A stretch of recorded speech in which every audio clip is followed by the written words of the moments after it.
Okay, it's on live. If you're in chat, please chime in. Let me know it's working. This is our second round. I don't know how many times I can try to do this without them sabotaging me on this interview. They don't want this out, obviously. Um, I'm going to read a police report from Chelsea Woods. That's what we're doing tonight. She's a missing woman from Van Buren County, Arkansas. Um, she was last seen by police officers.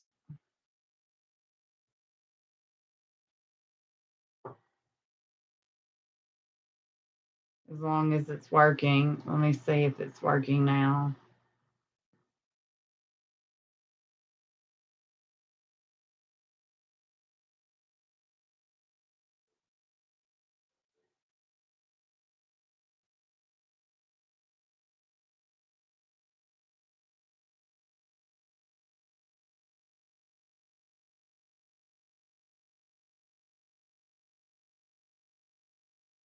There's no volume.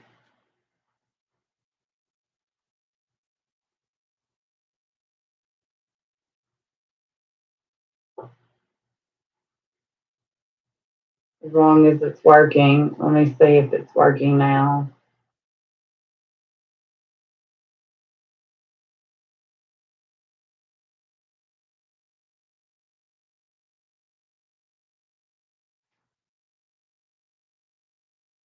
Hey, Arkansas White Dove. Let's pray this goes through. I'm having problems like I did the last 2 weeks when we did this, and just praying to God we can get this done. Hey, Arkansas White Dove. Okay. Let's pray this goes through. I'm having problems like I did the last 2 weeks. Okay, it's working. Is it working, White Dove?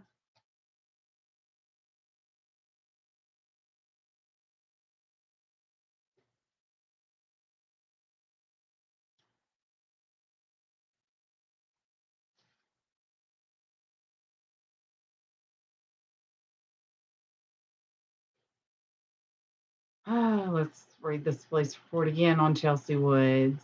Leave you with more questions than answers. This is a sabotage. This is a corrupt case. This is a cover up from the get go. On August 31st, 2022, at approximately 8:47 a.m., dispatched advised me to go to 448 Eagle Drive in reference to a welfare check on a Mrs. Chelsea Woods. Her aunt and called said that they hadn't heard from her since Sunday. I arrived on scene at Mrs. Wood's residence at 488 Eagle View Drive and observed the front door open to the residence. I exited my patrol vehicle and announced myself several times in a loud tone. I never got any response back from anyone. I proceeded to the front door and announced myself, and still no answer, made entry into the residence. While inside, I announced myself and checked the small residence and even both lofts, and no sight of Miss Woods, just her cat. I tried to secure her door, but wasn't able to due to the fact that her door only has a deadbolt lock and it is not a door handle. I walked around the residence and even down the woods, calling out Mrs. Wood's name, but no response.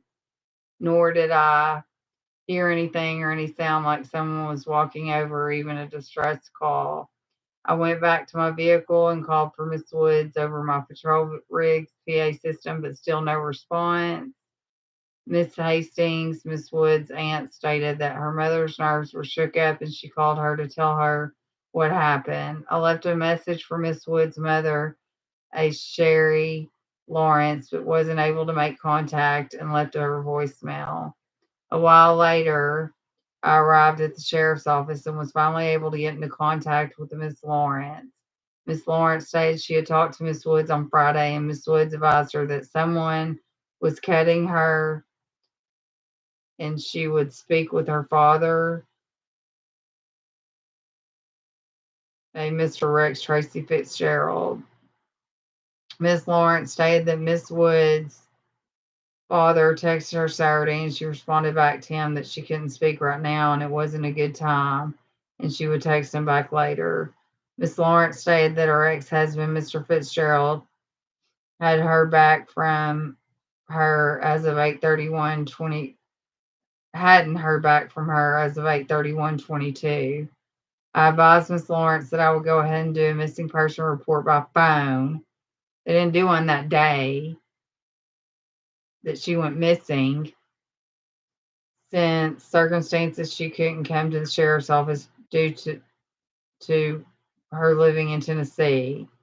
I notified dispatch unable to make contact, as well as about the door not closing. I left the residence and spoke with several of her nearby neighbors. All advised me that they said they think she had some mental issues and wasn't quite right, and no one has seen her outside of Sunday morning when myself and Deputy Denny were out there. Deputy Denny and I was called out to Mrs. Wood's residence on August 28th, 2022 at approximately 7:03 a.m. in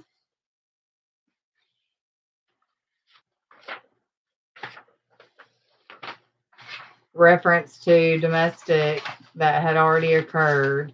Dispatch advised us that Miss Wood stated that she left the residence because of Mr. Snow. That's Colby Snow. Colby Snow, you actually started following me the other day. I thought that was interesting. I want to talk to you.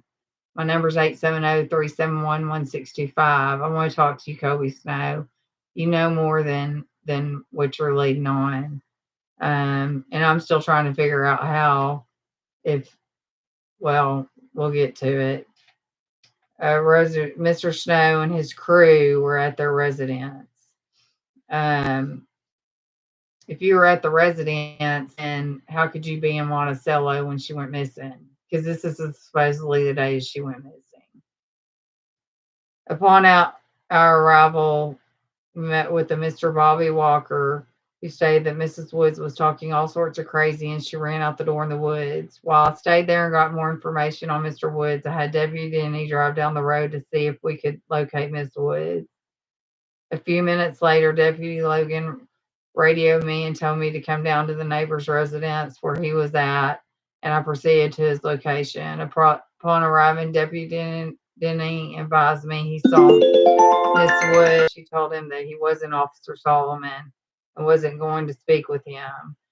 Deputy Denny stated she picked a knife, in what Deputy Denny stated the knife was over a foot long, and ran into the woods. We tried for 30 minutes in an attempt for her to come talk with us, but with no success.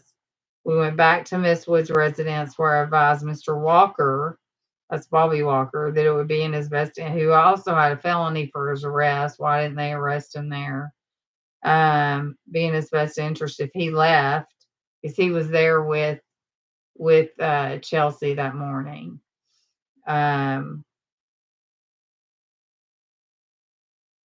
Where was I at? Because I didn't want him or anyone else to come out there. We watched Mr. Walker leave and stayed in the area, still trying to get Miss Woods out of the woods, but unfortunately, to no avail did she ever come back out. And that's the police report. And our police report was written on 8/31/22. She went missing on August 28th, 2022. It wasn't until the family, and specifically Aunt Renee, who called and said, I want a police report. And on the 31st, they made the police report. I just read the police report. Raise your hand if you have more questions than answers. And what's going on with law enforcement? They were the last ones to see her. Okay. Did they do something to her? Because somebody did something to her. Okay. And this whole running out in the night woods with the knife, did that ever really happen? You can't trust what they're saying here. And I do know that everybody in Clinton and Van Buren County are terrified to talk about this case, because they're terrified of the law enforcement there in that county and city. Okay. Which that could leave you to speculating a whole lot as to what other people are thinking that law enforcement may have been involved. With that, though, we still have signal. We're going to call Renee. Hold on just a second. Fine, Chelsea. I can hear you and see. Thank you. Hello. Very wild story. Yeah. Hasn't a few of the law enforcement been terminated? Yes, they have, Terry.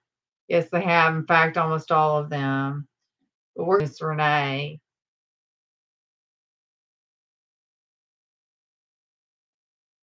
Okay. Am I still good, Terry? It popped again. My connection was unstable, but then it went back down. They also said she was in a t-shirt and underwear. Also, one of the officers tried to buy her home days after she came up missing. Yes. Okay. Yes, Terry, you can still see me and everything's fine. Is that what you're saying? Yes, to before I call Miss Renee.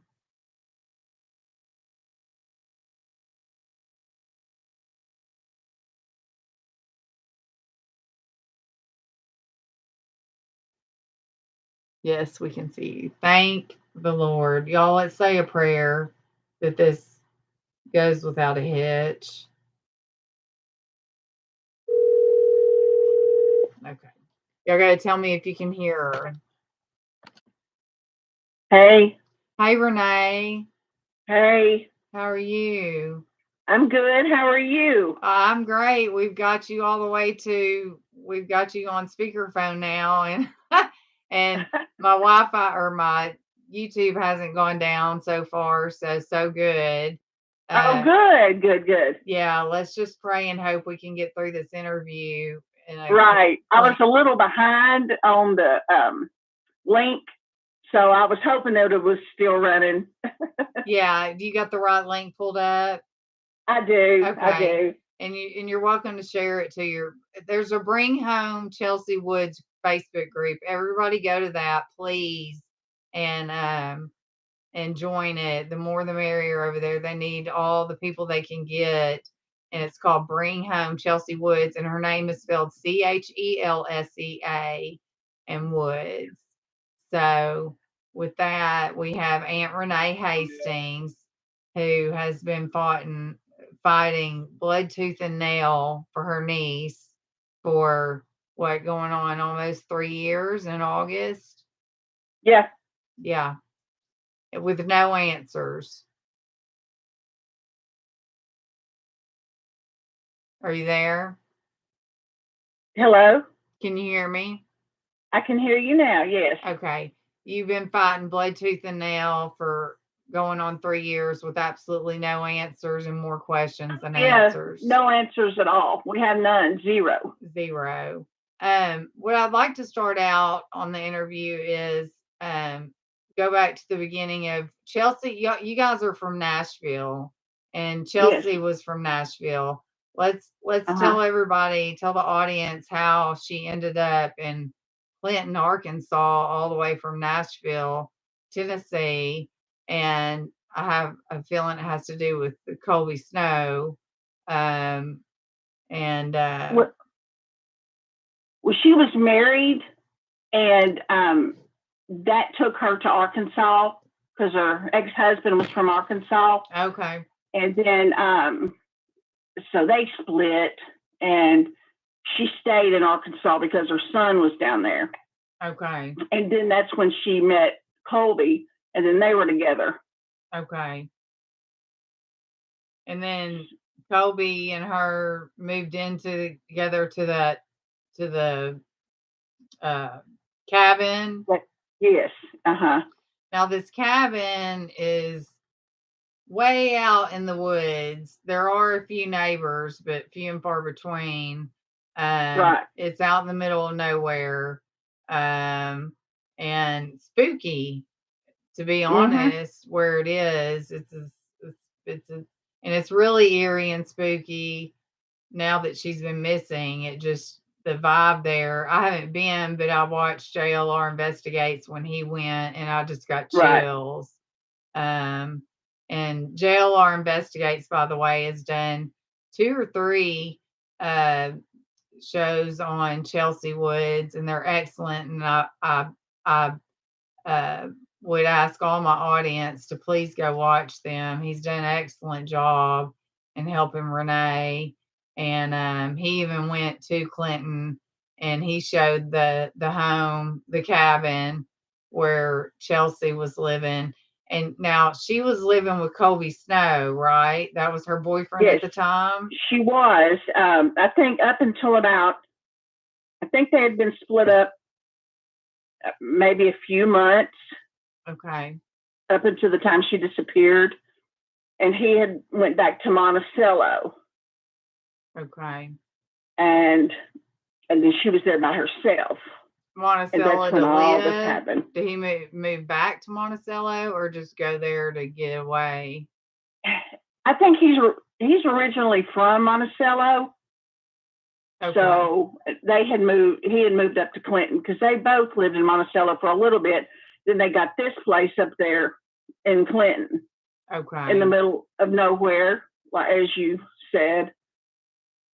Okay. There's not much around it. It's just like up a hill. Because they call it the mountain, but it's a hill, and it's pretty much, there's a few neighbors, but that's about it. Right. And then she moved in with Colby Snow, and they were together for what, about 6 years? I think that, that sounds right. Okay. And then he was abusive towards her. Is that correct? Well, I know that they had, there was an order of protection against him. Yeah, where they had, I think she had a couple on him. Okay. And supposedly, like that 911 call that morning, she said that she was scared of him and his crew that morning. Yeah. But then where it went from there, how things went left, I don't know. Yeah. And you know what? I have a question. Colby claims he was in Monticello when she went missing, but according to the 911 call, Colby was at her house that day and was there with his posse. That's what she said, and that's what the police said she said. We never gotten the 911 call. It's been FOIA'd. They've been stonewalling, won't let the family have the 911 call, which is against the law. It's freedom of information, and there's absolutely no reason they couldn't have that 911 call. But according to the police, the 911 call, she just said that Colby and his posse are here and they're going to hurt me or whatever. And my question is, Renee, if that's the case and she's saying Colby was there, that's the same day she went missing, running with a knife, then that means he wasn't in Monticello. Right. I know. So lots of questions. And again, Colby Snow, I didn't tell you this, Renee. He followed me the other night on Facebook. So he's already found me. I'm sure he's watching this right now.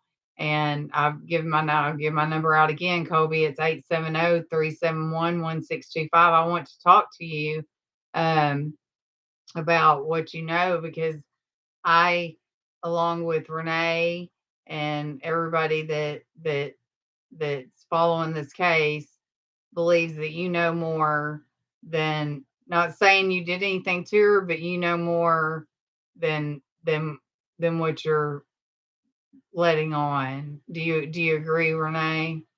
Right. And he has a cousin named Andrew Frost. Tell everybody about him. Well, I had just gotten some phone calls and some messages. That was his cousin about him. I'd heard some things that was going on with him. I don't know how much is true. I do get several calls a day about everything, Sure. And I know that his mom had lived right down that mountain. Okay. Whose mom? Andrews. Gotcha. In Clinton. And yes, okay. right down from Chelsea. Yeah. But it's just, you hear, there's speculation, you hear all kinds of stuff. running back and forth up in there, we don't know anything that happened. Sure. It's just like everything is just thrown in the air. And like I had told you before, I had spoke with so many people, and they tell you so much stuff all the time. And then I pass that stuff along onto the cops, and whether it gets looked into or not, I'll not know for sure. Sometimes I feel like I'm just throwing my hands in the air. Yeah. They don't listen. They don't care. They don't follow up. I don't feel like they do. Like from the very beginning, there's a lot of them that has quit or, gotten in trouble down there from when this case started. I was talking to the Matt Meinke there for a long time, and he told me not to bother him no more and quit texting his phone. He really didn't have time for it. And he isn't there no more. Yeah. This is, you want to be in touch with him every single day, every day. And I guess I was worrying him, Yeah.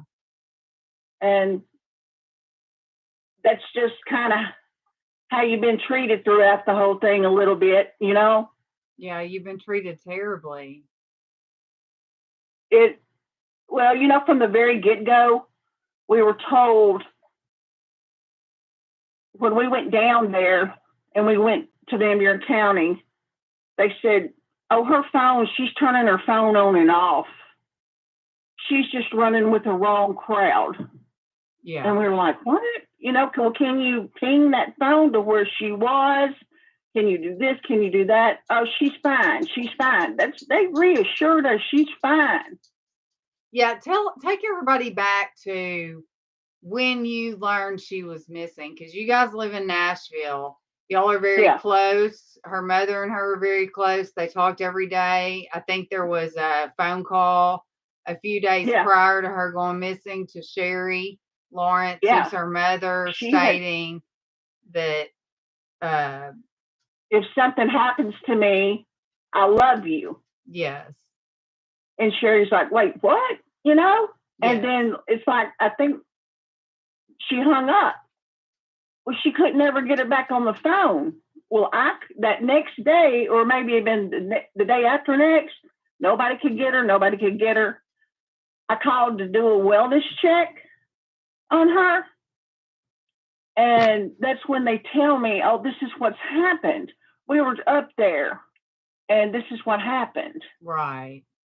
And she just went running off and I'm like, wait, what? And they're like, oh, yeah, she just went running into the woods, and we haven't seen her. I said, you didn't go after her? There was no body cams. There was no dash cams. Nothing was on that day. There was a guy there, Bobby Walker, that was there with her, and he had warrants for his arrest, and they told him to leave.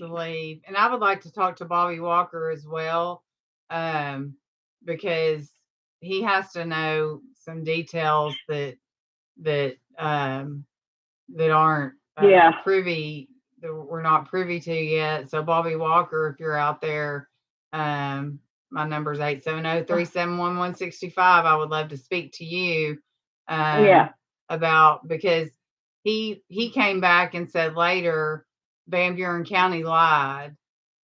Yeah.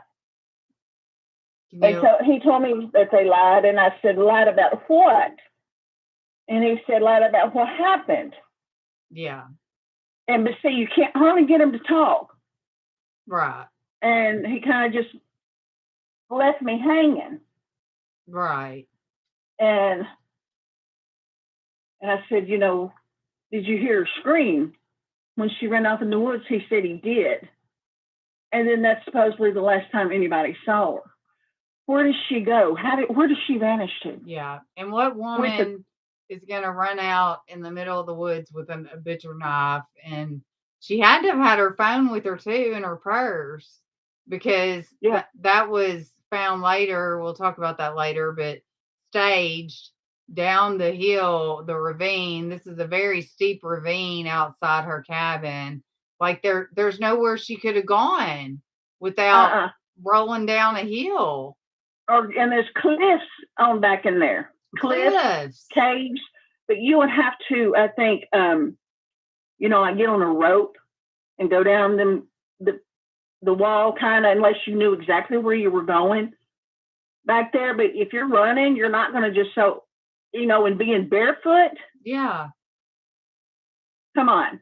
Yeah. I mean, how do you disappear with all these cops there? Yeah. And why did they let her go? Right. Why did they could have said, hey, let's get in the car. Let's maybe go get anything evaluated. Yeah. She was scared. She was scared of something. She was definitely scared of something. And I mean, that's why she called you all. Yeah. And she said, Colby Snow. Now, guys, this is her Ed. In the 911 call, she says, okay, it says my connection's unstable. Okay, it's came back on. Thank God. Let's say a prayer, guys, that this goes through. Yeah. Oh my gosh. Let us get through this. Let's get through it. But the fact that she said Colby and his posse are here, well, he can't be two places at once. He can't be there and in Monticello at the same time. Right. Do you agree? Oh, yeah. So yeah. That leaves a lot more questions than answers with Colby Snow. That's why I say he knows a lot more than he's letting on, whether he was in on it or not, that somebody did something to her. Was it the cops? I mean, who knows? Was the story about the knife and all that made up? Who knows? After reading the police report and after you guys hear this story, you're gonna wonder. You're gonna wonder. Especially the police report being made 3 days after the incident, and it was after you called Renee. I wanted a copy of it, and then it was 2 or 3 weeks later, and you could see the date when they wrote it was right after I called and requested a copy. Yeah. To me, I feel like it was just oh, she's wanting a copy. Let's just write something up. Do I know that for a fact? I don't, but that's the way it seems because the date. Yeah. The date was the 31st. Mm-hmm. And she went missing. I mean, you can see it. I sent that to you, didn't I? And a lot of things on there aren't right. It's like they lead you to believe a couple of there's 2 or 3 cops, but they say detective, I think it's Denny and Logan, and that's one person. Yeah. And then Detective Woods, I think they're just going off of Chelsea's name. I've never heard, never talked. Now I could be wrong. Never even seen anything about a Woods cop. If y'all remember in the police report when I read it said Detective Woods or something Woods, and that there is no Woods. They're talking about Chelsea Woods. They got that all confused. I mean, this police report is botched. It's Barney Fife. It's absolutely, it's worthless. And again, it leaves more questions than answers.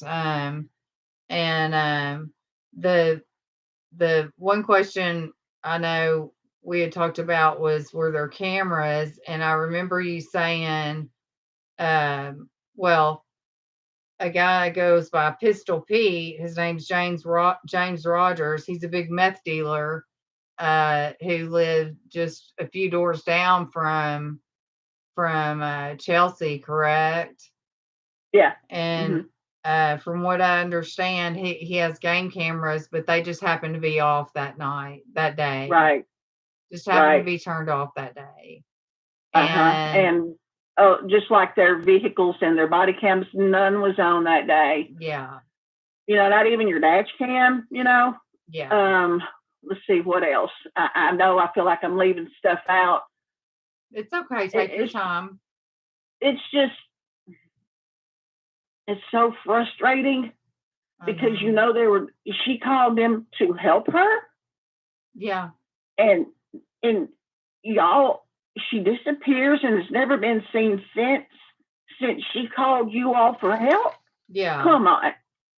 Yeah, and I made a note in here about that where is it? Where she calls and she specifically states she wants Officer Solomon.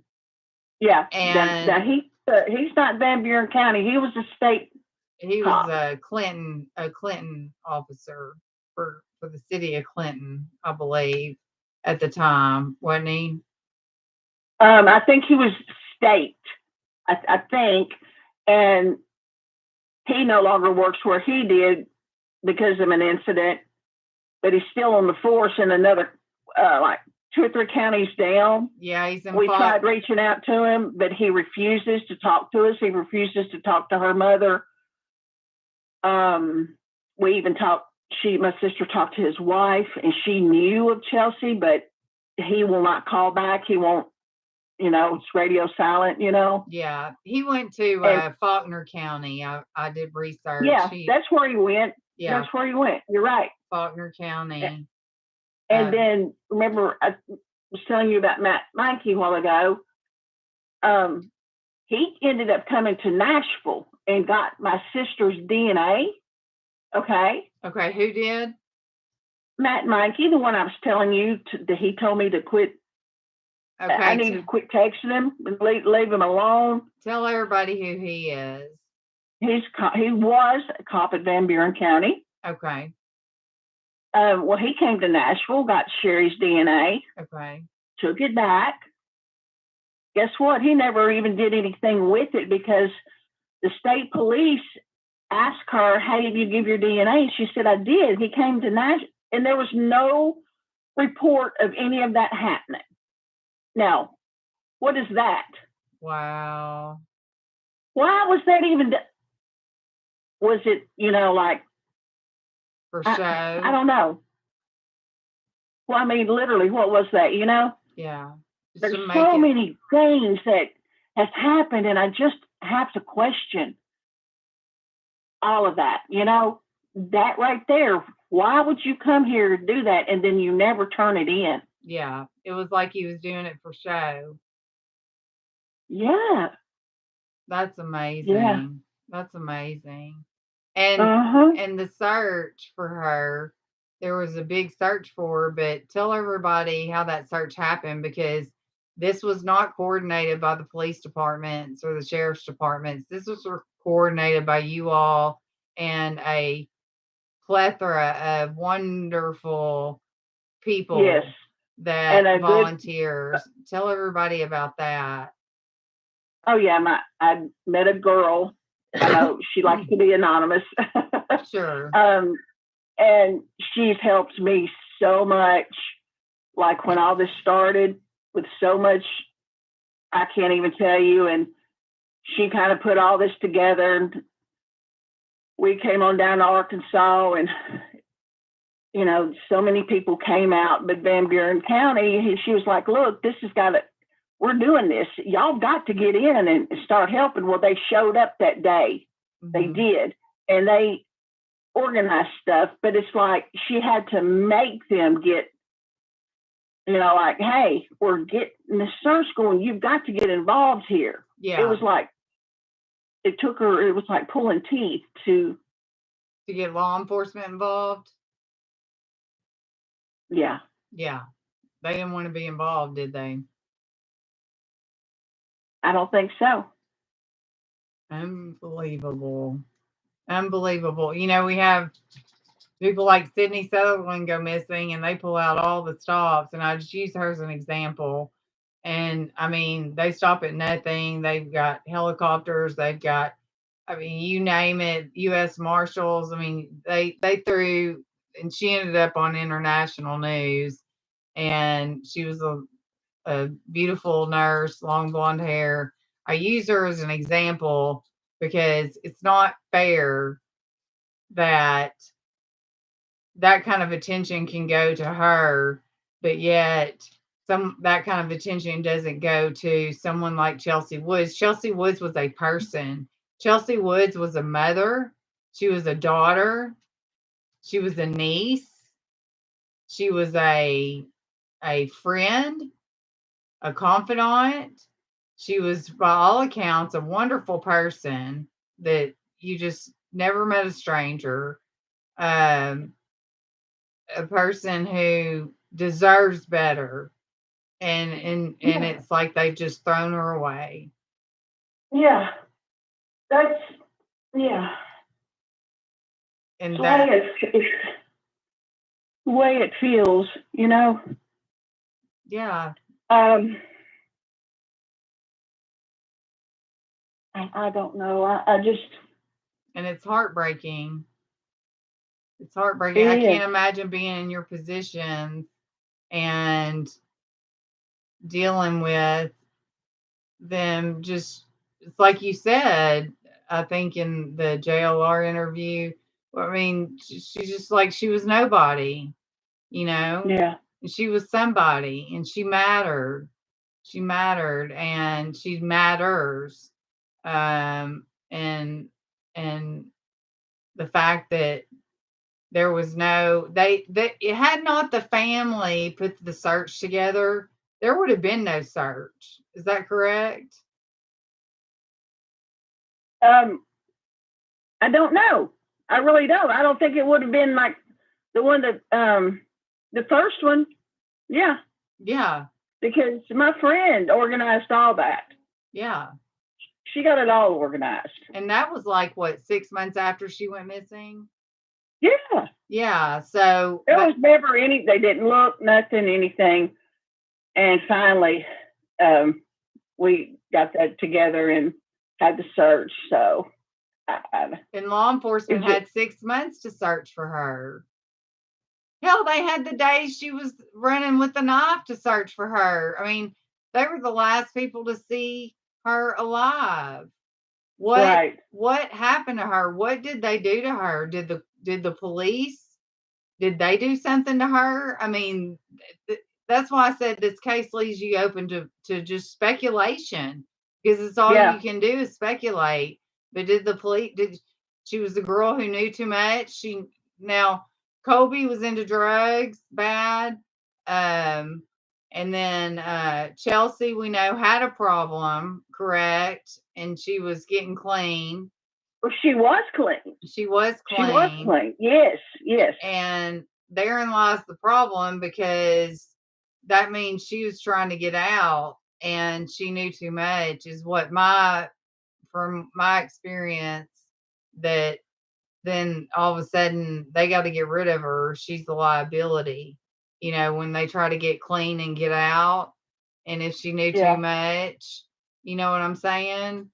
Uh huh. um, then she becomes a liability. And I've seen this before in so many cases I've worked, and it's just a travesty. It's travesty doesn't even begin to describe the words for it.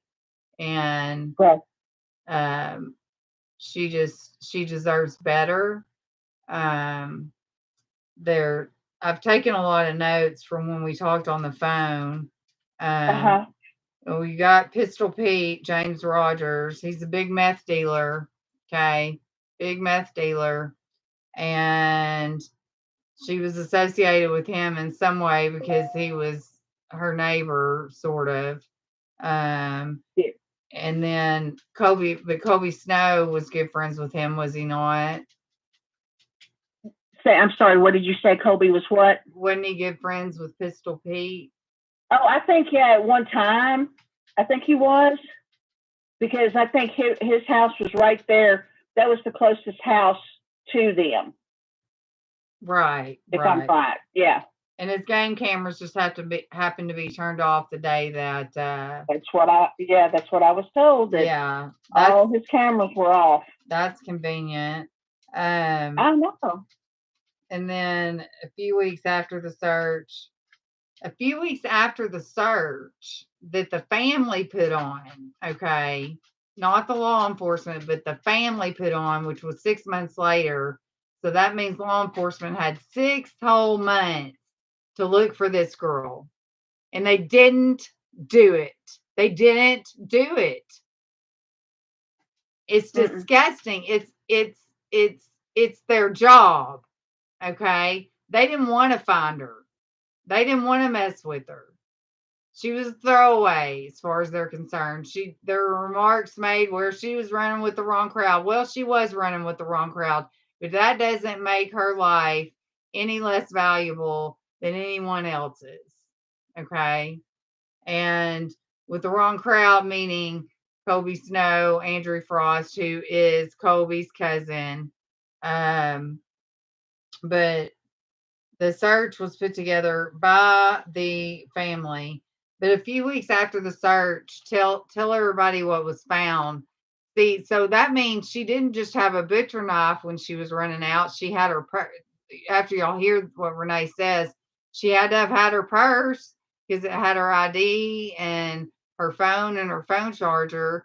What there was a passerby, someone was walking. That was like down back in the woods. It was like an old dirt road type thing way back in there. Sure. And just some random walked up on this stuff, and it was her purse. It was a phone like a charger was thrown in the tree, her purse, and something else. Her phone, one of her phones. Yeah. One of her phones, And wasn't it her driver's license as well?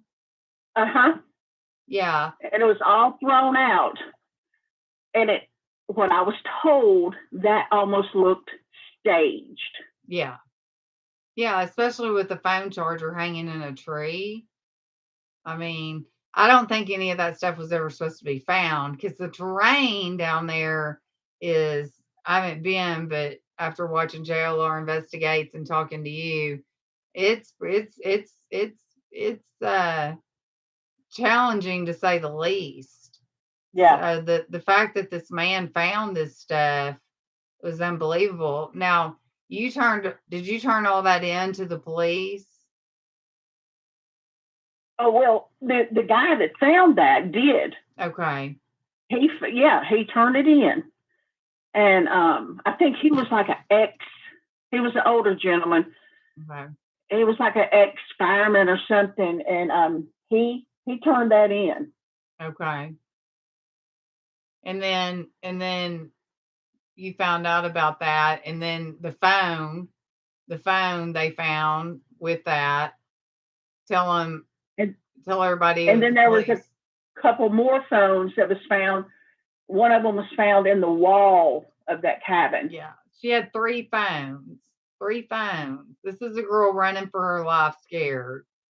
To have 3 phones and 2 of them stashed in insulation in the cabin. It was found by the next owner. But tell everybody what the police did with the phones or didn't do. Well, when they got them all, have you got in them? Have you got in them? Have you got in them? No, we can't get in them. No. So then they said, it's going to take about 3 to 6 months. Okay. So 3 to 6 months passed, come and went, Yeah. Still nothing. Still to this day, they said they hadn't been able to get into the phones. And the phones were found like within just a few months after she went missing. Yeah, so, they've had them now for a while. For years. Mm-hmm. They've had them for years because it's going on 3 years in August. I mean, you see people all the time, which I know that people can get into stuff illegally and they have to do it by protocol, but still they could have somebody get in those phones. Oh, sure. I think the phones would say a lot, but they could have already, unless the phones are lost. Yeah.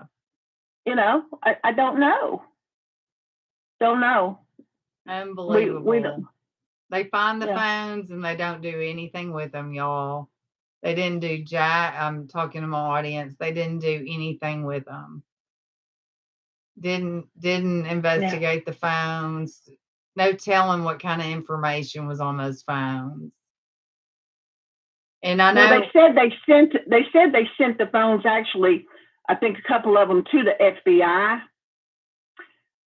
But we still, it's been almost 3 years, have heard nothing. Nothing. Yeah, and You them know. saying they sent him to the FBI, I feel like's a lie because the FBI is not involved in missing person cases like that. They don't get involved, so I can't imagine them sending them to the FBI. Makes me think it's Yeah. just another lie, I mean, I could be wrong. I'm just speculating, just like, you know. Yeah. I mean, that's all we do. That's all we have time to do is speculate. You know, every day, every minute that passes, you just think. Well, where did she go? Where did she go? Where did she go? Where did she go? Because I don't know any woman who's gonna. And supposedly she was in a t-shirt and her underwear and Uh-huh. running with a butcher knife. I don't know any And no woman. shoes, no shoes, No and that shoes. kind of, yeah, No shoes. And then if she didn't have her purse on her that was ended up being found, then who got her purse and scattered it? You know what I mean? yeah. So did she have her purse on her that day? I would think so. I wouldn't be leaving without my cell phone, you know, and my ID. And I mean, the whole thing just stinks to high heaven. It's just, It's beyond, isn't it? it is beyond. It's mind boggling. I told Renee, we talked extensively for about a couple of hours a couple of weeks ago whenever I was trying to get familiar with the case. And then after that, I binged the case. I binged her whole Bring Home Chelsea Woods Facebook page. Go to it. Please join it. But I binged it. I went from, I, I went through every post. It took me probably 5 hours, but I read everything. I read all the comments, even if it was an insignificant uh posts like "We miss you, Chelsea" or whatever. I read all the comments just to try to find anything and everything I could to try to piece things together. And I went through the Yeah, whole thing, and I mean, talk about mind blowing. Uh yeah. it's just, and then all the officers involved all of a sudden get fired, and or transfer somewhere else, like It just, Solomon. to me, it just seems like a almost kind of like clown cars, you know. Yeah. And And I made a note, okay, she wanted Solomon. Solomon didn't show up. So wh- my question was, so was she scared of the police officers who did show up? And you had said that she told you a long time ago she's scared of Van Buren County, that she did not trust them. Isn't that she did tell correct? me that. She told her mom that too. Yeah. Yeah, she told her mom that too. And so these people that showed up, and I forget who it is now. Solomon used to go and pick her up and take her to the store because she was without a vehicle. Right. And see, that's the one I can't get to call me back, or Sherry can't get to call her back. Yeah, Solomon he completely has ignored this family. He's moved on to Faulkner County, and he's completely ignored the family, doesn't want anything to do with them, is not talking to them whatsoever. I mean, what a piece of garbage. It makes you wonder why. Yeah, it Why makes you couldn't you wonder. talk to us? You know, Yeah, maybe we would like to say, hey, when the last time you saw her? yeah, yeah, yeah. When's the last time anybody saw her before the police showed up? You know, other than we've got Bobby Walker, who again I really want to talk to because I know there's more to his story. Not, I don't speculate he was involved in any way, but more to his story insofar as what really happened that day, because he flat out came out and said Van Buren County lied about what happened that day. Well, he was the one, Bobby Walker was the one there with Chelsea that day when she called the car. she called the cops a few days prior and said they were back, and it was Colby and them, and they were trying to shut her power off to her cabin. Did you catch that, Renee, on the call I logs? didn't. I didn't. Yeah. I could hardly read that call log. I could could hardly read it. too. I could too, but I found, let me find that call log. Hold on.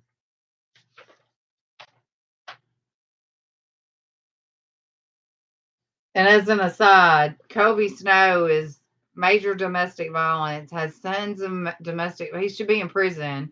He's got 5 DWIs, and get this, he drives a logging truck. How in the actual, on God's green earth, in the actual, you know what, is he able to, why does he have a license? Why does he have a license? How is he driving a logging truck? Okay. That's another question. Is he a CI?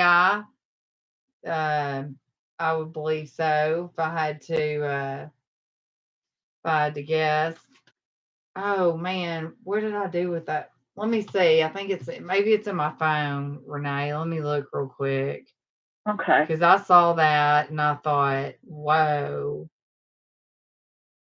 See, I didn't catch that. I'll have to go back and look. Yeah, I caught it. Yeah, here it is. Hold on. Let me find her. Chelsea Woods. Radio log. Okay, Chelsea Woods. I can't tell the date on it, but it was Chelsea Woods, 488 Eagle View. Yeah. People in all black cutting off her power. Oh, that's scary. Yeah. So that was the 911 call made prior to the 911 call made the day that she supposedly ran off in the woods with the knife, which I personally, this is me speculating. This isn't, Renee has her own. I personally don't think that the knife situation ever happened. I think something was done to her and they made all this story up, and they did a terrible job of it because the police report makes no sense whatsoever. But I believe that something was done to her even prior. She may have even gone missing the day before the 28th, or the yeah. I mean, you never know. You know what I'm saying? It could have happened the 27th, and they just make this story up that she just ran off in the woods, never be seen again, and think they can close the case like that. But I mean, in my imagination, I'm thinking, was something done to her the day before? And when you've got this about men in black turning her power off, that right there, see, I had no idea. And I've looked at those call logs and they're very hard to figure out, aren't they? They are. They couldn't make them out because I couldn't get the 911 call. So we got the call logs, yeah. And I didn't see that. And that really upsets me. I hate to hear that. That has to be very scary for somebody to look at and see something like that. Can you imagine? No. And she's in the middle of the woods by herself? Yeah. And I'm trying to find the date. They've